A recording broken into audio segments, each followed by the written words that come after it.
Hello everyone, this is part 6 of Unit 4 UGC-NET JRF Forensic Science. In this part, we will discuss about extraction, isolation and cleanup procedures. The blood, viscera or any other biological fluid contains large amount of impurities. So to make the identification process more accurate for the identification of drugs, poison, etc., proper cleanup, proper extraction should be done. In this table, the class of poison, the classical and modern methods of extractions are given. For gaseous poisons, microdiffusion and adsorption-desorption technique was used earlier. Nowadays, sensor-based gas analyzer and gas chromatography is used. For volatile inorganics, Gutzit method, Marsh-Berzelius method, microdiffusion, digestion with specific reagents under specific condition of pH. The modern methods are microwave oven technique for digestion, followed by ion chromatography, mass spectroscopy, etc. For volatile organic poisons, distillation, steam distillation, diffusion was used. Nowadays, chromatographic methods are adopted. For non-volatile inorganic poisons, dry and wet etching method, group analysis, electrodialysis, digestion under appropriate analytical condition, paper and TLC. Nowadays, microwave oven technique for digestion followed by IC using ion exchange resins. For non-volatile organic poisons, solvent extraction, Stas-otto, digestion with ammonium sulphate and sodium tungstate. Nowadays, HPLC, paired ion extraction chromatography, HPTLC, supercritical fluid chromatography, solid phase extraction, Missler extraction, affinity chromatography, microwave assisted reaction system, accelerated solvent extraction, sweep co-distillation, universal trace residue extraction. For anions, dialysis, chemical digestion, paper and TLC were used earlier. Nowadays, ion chromatography by ion exchange resins. Now, starting with the classical methods of extraction, the most widely used extraction methods are discussed in this presentation. Solvent extraction. This is the separating funnel in which there are two immiscible liquids. One layer is of aqueous or water, or other layer is organic layer. The solute get transferred into one layer or one phase to the other.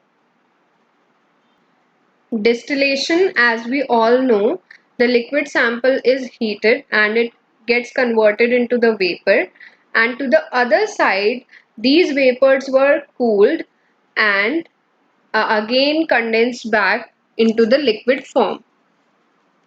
Volatile substances can be extracted using distillation process. Ethanol, methanol, phenol, halogenated hydrocarbons, cyanide, etc. These can be extracted using acidic steam distillation, whereas amphetamines, methadone, aniline, pyridine, nicotine, etc. can be extracted from basic steam distillation. Whereas volatile liquids with very little difference in their boiling point are extracted using fractional distillation, and vacuum distillation is used to separate thermally labile volatile compounds. Sweep co-distillation is used to extract pesticides from oil, lipids or plant extract using a stream of inert gas, and these volatiles get trapped or get adsorbed on the solid. It is based on a purge and trap technique in which the adsorbed analyte on alumina or silica gel is dissolved through any eluent, and then the extraction process is done. Other classical extraction techniques are microdiffusion, sublimation, digestion or chemical treatment, microwave digestion, absorption, chromatography. That there is a variety of chromatographic techniques: column, paper, TLC, HPTLC, HPLC, ion, and gas. The modern methods are headspace technique. It is this technique is based on the principle that after reaching the equilibrium state, the volatile there is an equilibrium. The volatile components of a liquid sample and the gas phase above it are equal or constant at a temperature. So, after equilibrium is established, the headspace or the vapors may be withdrawn from the vial using a gas-tight syringe. Dynamic headspace is a purge and trap technique. In this, volatile compounds are liberated from the sample by bubbling with inert gas, and then these are condensed into an adsorbent, which can be solid adsorbents such as Tnex, to get the analyte adsorbed into the solid material. First, the vapors were condensed using solid carbon dioxide or liquid nitrogen, and then the desorption is done with a specific eluent based on the nature of the analyte. Solid phase extraction. Adsorption for SPE includes siliceous materials with relatively close size distribution, 50 to 100 microns, that are N-octadecyl C18 or ODS, N-octyl C8, N-hexyl C6, ethyl C2, methyl C1, cyanopropyl nitrile CN, aminopropyl amino APS, etc. The extraction steps involved are, so this is the SPE tube or cartridge. It is filled with adsorbent. This is adsorbent bed, and the adsorbent is siliceous material, maybe octadecyl, N-octyl, etc. These are enriched with polytetrafluoroethylene microfibrils. To the whole assembly, vacuum is attached. Sample is applied from syringe on the sampling manifold. This is where the sample would be applied, and vacuum or pressure is applied to force the sample through the solvent in the cartridge. Analyte is recovered using solvent flushing.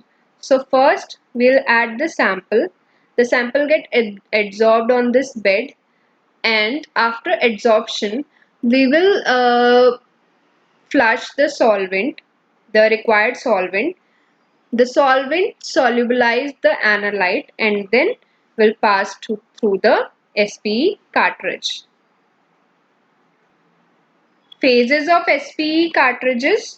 Normal phase, in which polar solvents are used for the extraction of polar analytes. As the polarity of the solvent increases, its solvent strength also increases. So the normal phase adsorbents are diol and silica. In reverse phase, non-polar solvents are used for the elution of non-polar analytes, and as the polarity of the solvent decreases, its solvent extraction increases, solvent strength increases. So the reverse phase adsorbents are octadecyl, octyl, methyl, and phenyl. Another one is ion exchange phase. It depends on the pH, ionic strength, and counter ion strength. The cation exchange phase retains cation, anion exchange phase retains anion. The adsorbents for this phase are benzene sulfonyl propyl and quaternary amine. Cyano or CN can be used for both normal and reverse phase, and amino for normal, reverse and ion phase. So how will we decide which solvent is used for the elution? So this is a list of common solvents. The polarity of the solvent increases down the list. So the water is the most polar one. So for normal phase, polar solvents are used. For non-polar phase, non-polar solvents are used. Solid phase micro extraction, in which there is a fiber, SPME fiber, which is directly inserted into the sample. Then the analyte present in the sample get adsorbed on the stationary phase coated over the silica, and after adsorption, elution is done to extract the analyte.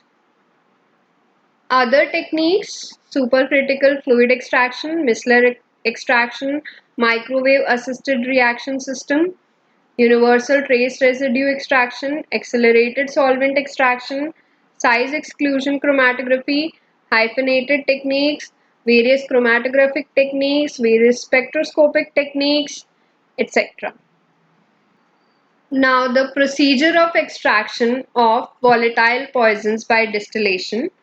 For acidic distillation, 3 to 5 times water is added to 50 to 100 gram of sample. Sample can be viscera, stomach contents, vomit, etc. Sample was first made acidic using sulfuric or tartaric acid, and pumice stones are added to avoid bumping. The sample is distilled and collected. So the acidic distillate will contain alcohol, paraldehyde, other aldehydes, acetone, carbolic acids, etc. For phosphorus, distillation should be carried out in a dark room, and black screen is placed between the burner and condenser so that phosphorescence may be visualized. For cyanides and carbolic acid or phenol, distillate is collected in 10 milliliter of 0.1 normal NaOH. Now we have unknown samples for analysis. So first we will do acidic distillation in case alcohols or benzene or any other volatile acids are there. So it will get extracted into the acidic distillate. Then the sample is again made basic using sodium hydroxide solution, and basic distillation of the same sample is done. The basic distillate will contain aniline, pyridine, nicotine, ammonia and other volatile bases. So we have to perform both the distillation methods, acidic as well as basic, for each and every sample. The extraction of toxic metals from biological matrix. Dry ashing method. In dry ashing method, sample was taken in a crucible. The sample was heated on Bunsen burner to remove moisture and to destroy the organic material.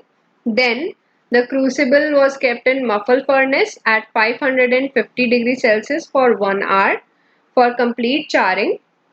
If the residue color of the sample is yellow, it indicates the presence of zinc. If the residue color is bluish green, it indicates the presence of copper. Residue, the left residue is boiled with 10 ml of 4 normal HCl and it is filtered. The solution will be colorless, and this colorless solution is used for metal tests. Dry ashing method is not recommended for mercury, arsenic and selenium. Now the wet ashing method. Sample was taken into Geldal flask and 20 to 40 ml of concentrated nitric acid was added. The sample was heated until liquefaction. Then 20 to 30 ml of concentrated sulfuric acid was added and again heated. Concentrated nitric acid is added dropwise till brown fumes are constant. The liquid sample is heated till it becomes colorless. Excess heating was done just to remove the excess nitric acid. After cooling, 25 ml of saturated ammonium oxalate solution is added. The liquid is boiled until white fumes of sulfuric acid are visible, so that it will ensure the complete removal of nitric acid. If brown fumes are there, nitric acid will be present. So then the solution is cooled and diluted with equal volume of water and transferred into a beaker. The beaker is heated to to remove excess sulfuric acid. The solution is then cooled, diluted, and a PPT is observed which contains insoluble salts of lead, bismuth, tin, barium, strontium, silver, etc. Now the extraction of toxic anions from biological matrices, the dialysis process. Sample was taken in a cellophane membrane bag and it is rotated in a beaker containing 100 ml of distilled water by means of electric motor or mechanical device. The cellophane membrane bag was kept in the beaker containing 100 ml of distilled water. After 1 hour, the water in the beaker was replaced by fresh water and again the bag was rotated for another half an hour. Both fractions of water are combined and then evaporated. Phosphides and sulfides are to be treated with dilute acid on hot plate or water bath. Toxicants liberated in the form of phosphine or hydrogen sulfide are subjected to chemical analysis. Extraction of toxic anions from biological matrices. Another method, Conway Microdiffusion Assembly. It consists of ring type polypropylene cells with clear polystyrene covers. It has three wells. The outermost well is for sealing agent. The intermediate well is for sample and 2 ml of liberating agent, and the center well is for trapping agent, in which the color change is observed. So this is how it is. The outermost annular sealing well will contain sealing agent, inner well will contain sample and liberating agent, and the third center well will contain the trapping agent, and the lid is placed over these.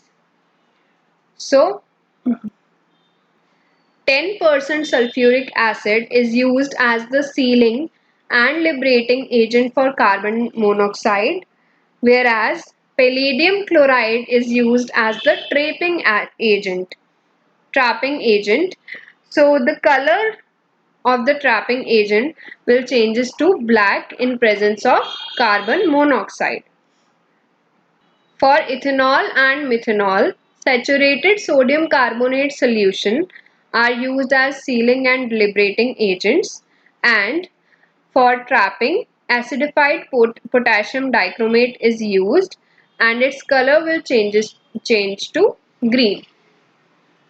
Now the extraction of drugs and poisons of plant origin in biological matrices, the modified Stas-otto method. 50 gram of sample and rectified spirit were taken in a conical flask and are acidified with tartaric acid.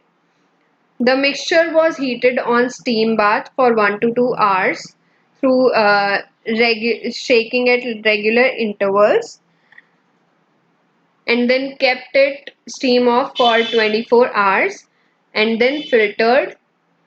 The filtrate was evaporated and the residue is again extracted with acidulated alcohol. not with rectified spirit. The filtrates are combined and evaporated in porcelain basin on steam bath. 100 ml of rectified spirit is then added slowly with constant stirring. The solution is warmed to evaporate the alcohol extract. 50 ml water acidulated with dilute sulfuric acid was added to the alcoholic extract residue. After 1 hour, the water containing sample was filtered and extracted using organic solvents such as ether, chloroform, etc., and the extract was evaporated. The organic acidic extract may contain toxic oils, resin, salicylic acid, and its derivatives, barbiturate, sulfonol, etc. Acidic aqueous solution will be made alkaline using sodium carbonate or ammonia solution. Then this basic solution is extracted using chloroform ether in the ratio 3:1 or chloroform alcohol in the ratio 9:1. The organic base extract will contain the alkaloids. So first the extraction will be done by rectified spirit, then with acidulated alcohol, then the water is added to the alcoholic extract. Solvent extraction will be done to the acidic sample. Organic solvent such as ether and chloroform are used for extraction. After organic acidic extraction, the sample is made basic using ammonia, and again the sample is extracted using ether or chloroform or alcohol. Then the extract will contain alkaloids. So in both the cases we'll have one organic acidic extract and one organic basic extract. Both these are evaporated and then tests were performed.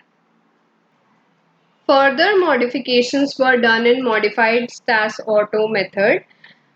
First is the alcoholic extraction of biological matrices is carried out at room temperature with absolute alcohol, not rectified. Rectified will contain 95% alcohol. Here we use absolute alcohol or pure alcohol to prevent hydrolysis, and evaporation is done under reduced pressure. In case the biological materials are preserved in saturated saline solution, so the extraction with rectified spirit would be done for 48 hours. For stomach wash, extraction with double quantity of absolute alcohol acidulated by tartaric acid should be done, and then the residue is evaporated on steam bath. Buchner funnel is preferred for filtration if emulsion persists. So it is to be evaporated on a steam bath and the residue is taken up in a fresh solvent, and then again the process is repeated. Now the extraction of drugs and poisons of plant origin in biological matrices by ammonium sulphate method. It is done for the preliminary screening of barbiturate, alkaloids and tranquilizers to extract them basically.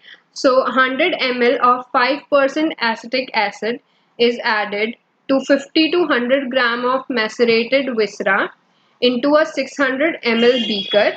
Then solid ammonium sulphate is added with the continuous shaking to make a saturated solution, followed by 20 gram of solid ammonium chloride, and the whole mixture was heated in water bath for 3 hours at 60 degrees Celsius. The mixture is then cooled and filtered. Filtrate is transferred to the separating funnel in which 100 ml diethyl ether is added. The separating funnel is shaked and extract is collected thrice after passing through anhydrous sodium sulfate. Anhydrous sodium sulfate is to remove excess water. Then the acidic ether extract, it tested for salicylic acid, aspirin, barbiturates, etc. The remaining aqueous solution was made alkaline by ammonia solution and is extracted using chloroform and ether in the ratio 1:3. The basic extract is again collected 3 times and evaporated. The basic extract will also be passed through anhydrous sodium sulfate. And the basic extract is tested for opium, datura, aconite alkaloids, amphetamines, etc. So these are the extraction procedures. Thank you for watching. Stay tuned.